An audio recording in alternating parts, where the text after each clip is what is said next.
Ngayong araw, bibisitahin natin ang himlayan ng ating dakilang bayani na si Gat Andres Bonifacio, ang Bonifacio Shrine and Eco Park. Matatagpuan ito sa paanan ng Mount Nagpatong sa bayan ng Maragondon, Cavite. Alamin natin ang lagay ng daan papunta rito at kung paano ito mararating. Sinimula namin ang aming biyahe mula sa Trece Martires, kung saan nadaanan namin ang ginagawang bagong provincial capital ng Cavite. Mula roon, tinahak namin ang kahabaan ng Governor's Drive patungong Tanza at Naik bago marating ang Maragondon. Ngunit pagdating namin doon, hindi namin inaasahan ang aming nadatnan, ang kondisyon ng kalsadang patungo sa himlayan ni Supremo. Okay, good morning everyone. Dito kami ngayon ulit sa mahan nyo kami pumunta ng Maragondon. So bali ngayong araw, ang pupuntahan natin is yung tinatawag na Bonifacio Shrine dito sa Maragondon. So ang goal natin ngayon is makita natin anong sitwasyon na nung Bonifacio Shrine na yon, kung ano na ba ang kalagayan ng kalsada papunta doon at saka kung paano pumunta doon. So bali ngayon nandito kami ngayon sa Trece, on the way papuntang Naik. At as usual kasama ko ang aking official bike rider na si Madi. Madi, magkay ka naman dyan. Hi! Lakas ang boses mo, nabibingki ako. Gutom ka na ba?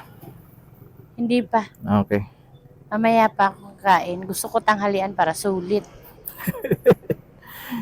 Dapat makakita tayo, my love, ng kainan na masarap. Kainan na masarap? Oo. Dapat nag-research ka. Ikaw yung mahilig kumain sa atin. Kahit alin dyan, try natin. Malay mo, may masarap. Ganda ng kalsada, oh. Maluwag. Oo. Ganito dapat ang kalsada. Napakabanayad ng takbo. Walang ka-traffic-traffic. Sa umaga, may love, maganda dito. Pag sa gabi, Oo, hindi kita. madilim. Sobrang dilim dito sa gabi. Oo.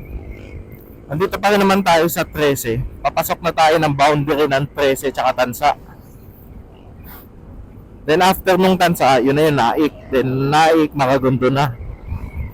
Dapat talaga ditong baka. Oo. Eh, sa dami ba naman ng damo, hindi ka mag-aalaga ng baka. Sayang naman. Baka, kambing. Eh, pagkain nila, libre na, oh. Nagkalat na nga, eh. Oo. Ano ang Santa Lucia Club, honey? Developer din yan, subdivision yan. Ah, Leisure Park ata yan. Ito, papasok na tayo ng Naik. Ayan na. Barangay Sabang, Naik, Cavite. Ayan.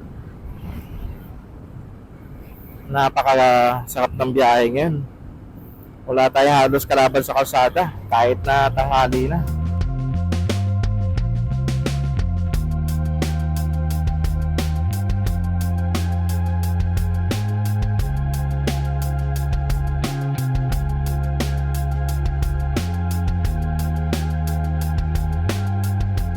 So, nandito na tayo sa intersection ng Naik.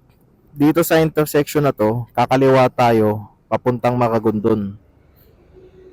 Kasi ang alam ko, kapag dumiretso dyan o kaya kumanan dyan, papuntang Naik proper yan. Dito pala medyo traffic.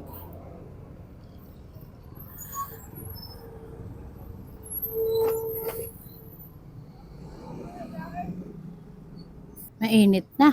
Oo nga eh. Nararamdaman ko na. Medyo mahapdi na sa leeg. Buksan ko helmet ko kasi Oo. baka mahilo ako. Maganda pag nakabukas kasi may hangin. Oo. Pero nakakaitim yung hangin na yan. Hayaan mo na. Maglagay ka na lang ng rejuvenating pag-uwi. Mag-brilliant skin ka na lang. Ay, nagugutom na ako, honey. Wala pang ngatay sa kalahati, gutom ka na. Oo. Mahapdi na yung tiyan ko, So ito, papasok na tayo ng Maragondon. Ayan yung arko ng Maragondon.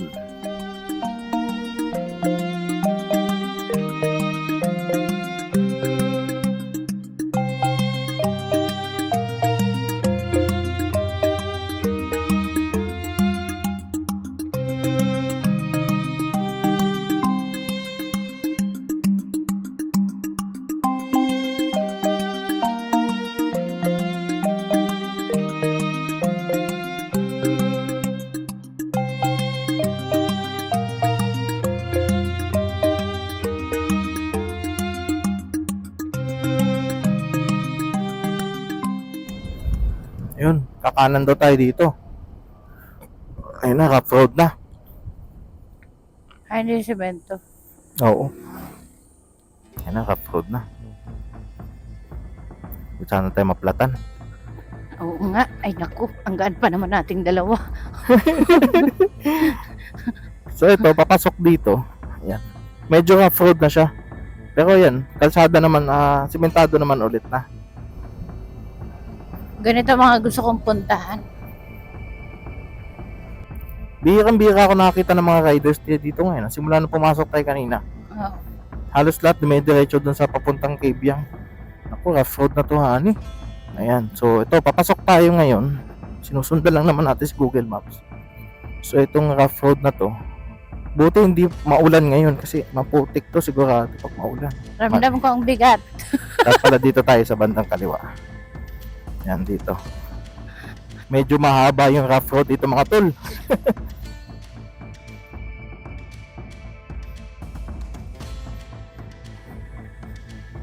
Tayo sa gilid. Medyo buhangin siya, madulas. Yun, mukhang balik kalsada na ulit. Opya. Tahimik ah. Oo. May bahay dun. Pahingahan.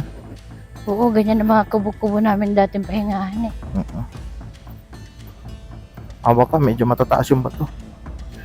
Oh, meron pang daan dun diretso. Dito na ata tayo. Ito ba? Ay, hindi dito. So ito mga tol, may kotse dun. Ayun oh, ang ganda dito ah. Ano yan? Quarrying? Mukhang hinuhukay no? Oo. Ito ba? Dito ba to? Tama ba tong... Ito to? Palusong? Oh my God.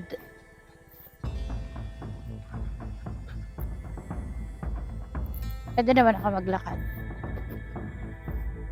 Ay, tama ba to? Wait lang. Baka ano to. Baka marong turn tayo dito, honey. Dito ata siguro talaga eh. Camp. Doon sa unahan, mga nagka-camp. Tingnan natin. Okay. Pababa. Oo. Dito tayo sa gilid. Baka maano, baba ka kaya muna. Baka Bababa maplat ako. tayo. Masyado tayo mabigat. Maglalakad na lang ako. Oh, bababa. Doon sa gilid oh. Kaya? Kaya. Ang lalaki kasi ng bato eh. Baka mapitak yung gulong natin. Okay lang yan. Oh, jogging. Gusto ko nga. Jogging ako. Jogging ka muna. Oo. Para pag uwi ko, payat na ako. Oo. Dapat pala dyan ako. Oh, dapat dito ka, oh. Dito dumadaan ang motor. Woo! Bye-bye! Ay, ito nga, dito nga. Halika. Parang na-miss ko yung paglalakad ko sa nung nag-aaral ba ako sa probinsya. Dito nga oh. Ayun, baka may batis no. Ay wow, may ilog. Hintuan kaya natin muna dito. Naalala ko yung kabataan ko talaga, honey. Oh. Kaya nga eh. Hintuan natin dito sa loob. Oh. Sa ganyan din kami naglalaba. Sa ganyan din kami na liligo. Dito nga. Mukhang diretso pa ata doon pataas no. So yun, may parang batis dito. Diretso pa ata papunta doon. Oo, gusto ko maglakad. Huwag na, malayo pa yun. Tara. Dito na ako, sasakay sa Pataas yan, maglakad ako. May motor. Hindi. Sige, ikaw. Gusto ko maglakad eh. Gusto mo maglakad?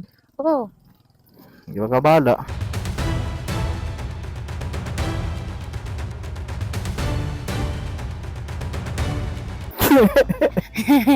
Jogging. Talin ng bato. Saan yun? Kaliwa. Ito. Oo. Tignan mo, mabato oh. Oo nga eh. Parang nakarating ako sa probinsya namin oh. Mabato nga.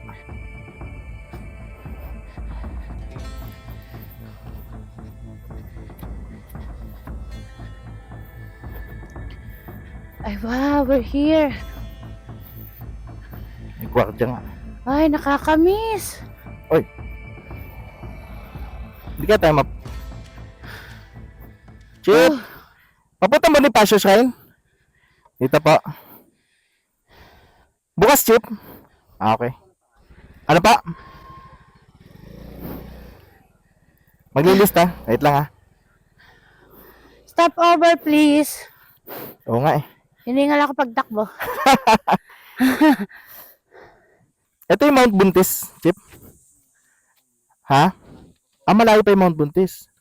Pero yung shrine, dun mismo na ano si Bonifacio. Dun. Maglagbok. Sulat tayo. Dito ko, Chip Dito. Pangalan namin dalawa. Hiningal ako. Takpang ko lang yung ibang pangalan. Ang ganda dito, kuya, no? Maano lang, medyo rough road. Madami ba pumupunta dito, kuya? Pang-5 pa lang kami. Ganun. Ang hirap kasi nung kalsada, no? Tapos may mga camping site din doon. May mga nagka-camping. Doon sa kabila, may mga nagka-camping. Ano yung quarrying? Quarrying ng ano? Sayang naman yung bundok, no? Thank you, Chip,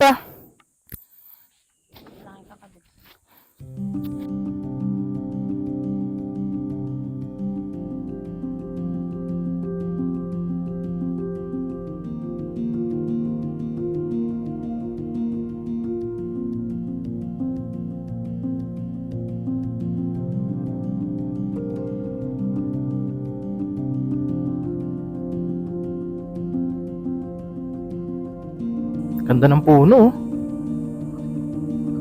Ganda dito. Napakatahimik. Gandahan niyo. Oo nga eh. Ganda Ang ng ganda. puno na to. Ang ganda mag-date dito, my love. Ganda ng puno na to. Nakikita nyo ba nakikita namin? Ganda. Date tayo dito, my love. Masarap na ata mag-picnic dyan, no? No, dito banda. Mami. Diretso pa tayo. Tara.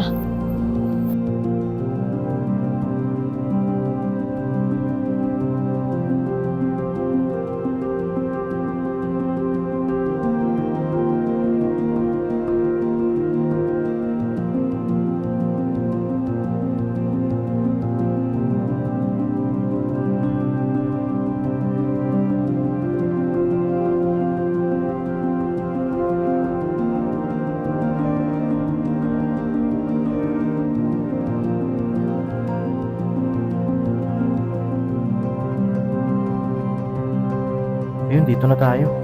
Parang hindi siya bahay. Ito Hindi. yung libingan. Oo, ni Bonifacio. Ito nga yung shrine niya. Ayan, so ito yung entrance. Yan dito.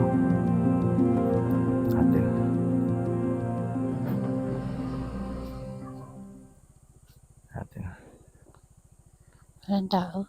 Baba Baba ka na muna. ako. Oo. Tao po. Kapadlak. Ay, Dito baka, lang tayo. baka hindi na pwede ipasok yung motor. Oo, dito lang. Nakapadlak nga. Okay. So hanggang dito lang. Kuya, pwede ba ipasok motor dito na lang?